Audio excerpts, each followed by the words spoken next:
वालेकुम मेरे अमोर के भाइयों और हिंदू भाइयों को मेरा नमस्कार आदाब।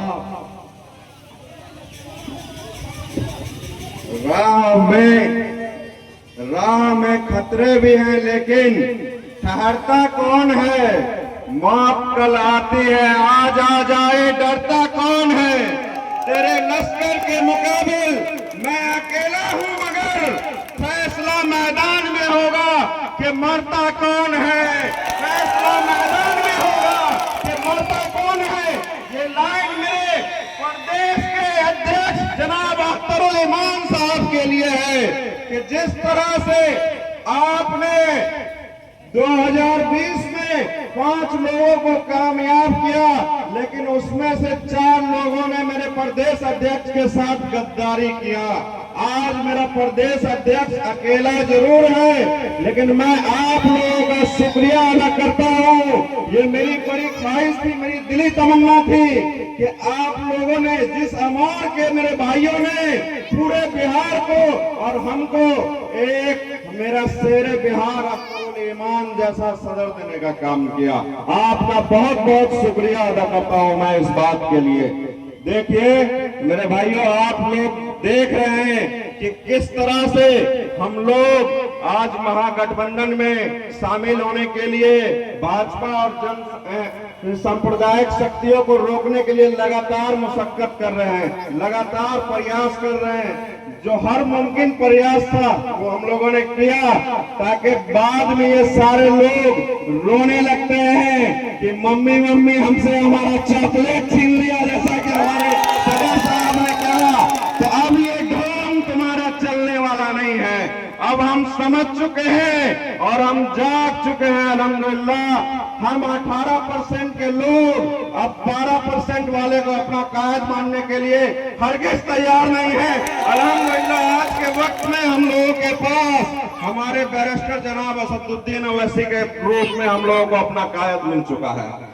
बिहार में हमारे प्रदेश अध्यक्ष जनाब अख्तरुल इमान साहब के रूप में हमको हमारा नेता मिल चुका है। अब तो हम वो लड़ाई लड़ेंगे कि जैसा कि हमारे प्रदेश अध्यक्ष ने कहा कि तुमने हमसे 4 छीना है, हम 24 लाएंगे।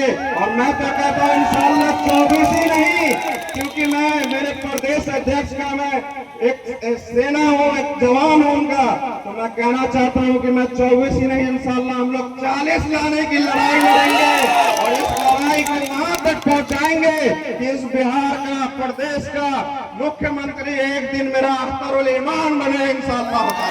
एक दिन अख्तरुल इमान बिहार का मुख्यमंत्री बने।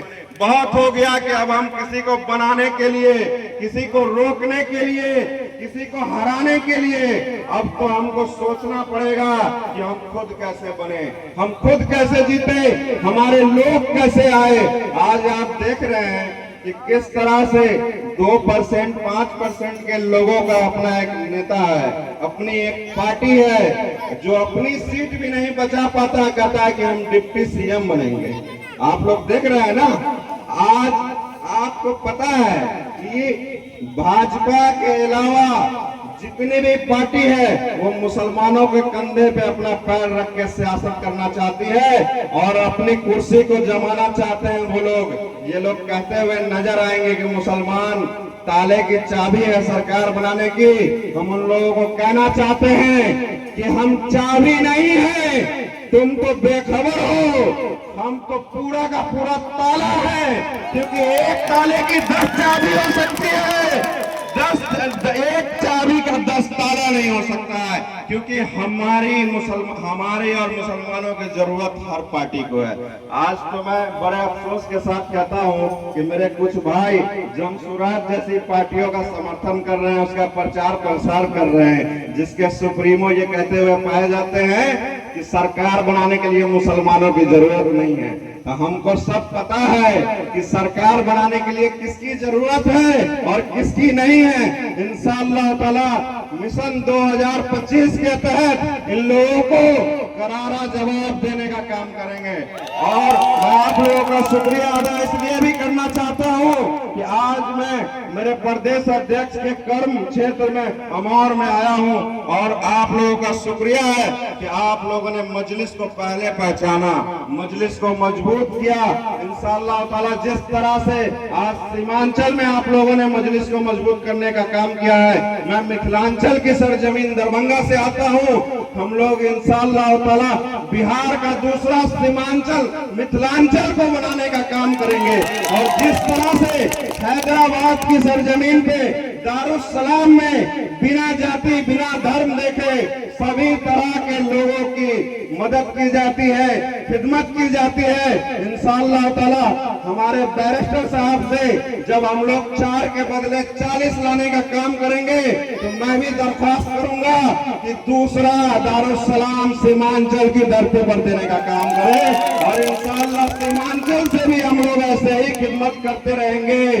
बस एक छोटी सी बात करके मैं अपनी बात को खत्म करना चाहता हूँ कि बीते दिनों आपने देखा होगा कि दरभंगा शहर में एक पत्रकार भाई को एक मंत्री ने एक थप्पड़ मार दिया, तो वो थप्पड़ का गूंज तेजस्वी यादव और राजद कांग्रेस के लोगों के कान में पटना तक चला गया।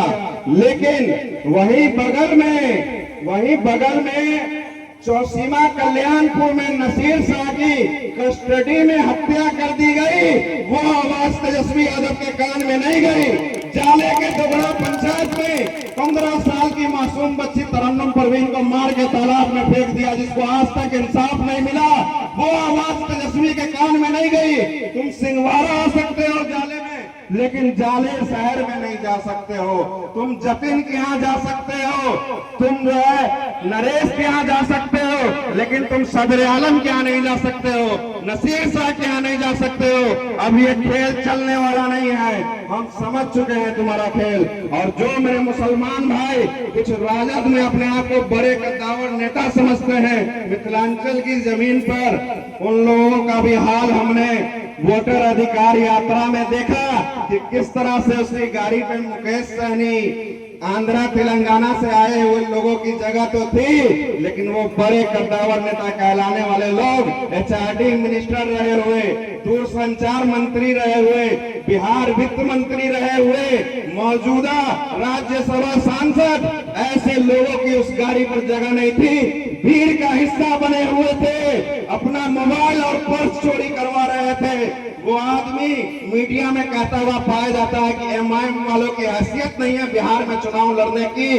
तो कान खोल के सुन लीजिए, मैं कह देना चाहता हूं आपसे कि आपकी हैसियत तो लोगों ने खूब देखा बिहार की सड़कों पर। इंशाअल्लाह ताला आप जिसकी बात करते हैं उसकी हैसियत तो इतनी है कि सड़क से लेके जब सदन में वो गरजते हैं बरसते हैं तो वक्त का प्रधानमंत्री भी चुप होकर के उनको सुनने का काम करता है, अपने लोगों को रोकता है कि इनको बोलने दिया जाए।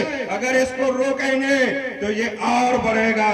सच की एक आदत होती है कि सच्चाई को जितना दबाओगे उतना ही तेजी से सच ऊपर आता है। इसलिए बहुत सारे भाई मेरे यहाँ बैठे हैं, एक छोटी सी बात से मैं अपनी बात खत्म करता हूँ कि जुल्म के साए में लब खोलेगा कौन, हम भी चुप रहेंगे तो फिर बोलेगा कौन। खुद को अगर जिंदा समझते हो तो गलत का विरोध करना सीखो, गलत पर आवाज उठाना सीखो, सवाल करना पूछो। ये चारों गद्दार जब आपकी बस्ती में आएंगे, राजद कांग्रेस के लोग भाजपा के लोग आपकी बस्ती में आएंगे तो इनको खाली हाथ मत लौटाइएगा, इनको सवालों से भरा हुआ बैग देकर के भेजिएगा कि जब आपको हमने मौका दिया था, जब आपको हमने सत्ता की कुर्सी थमाई थी तो आपने हमारे लिए, हमारे बच्चों के लिए, हमारे मुस्तकबिल के लिए, हमारे शहर के लिए, हमारे प्रदेश के लिए क्या किया। देखिएगा जब आप ये पूछेंगे तो ये सारे लोग दुम दबा के भागते हुए नजर आएंगे। इंशाअल्लाह ताला इन लोगों को करारा जवाब देने का काम करेंगे हम लोग। बहुत बहुत शुक्रिया आपका, आपने हमको सुना।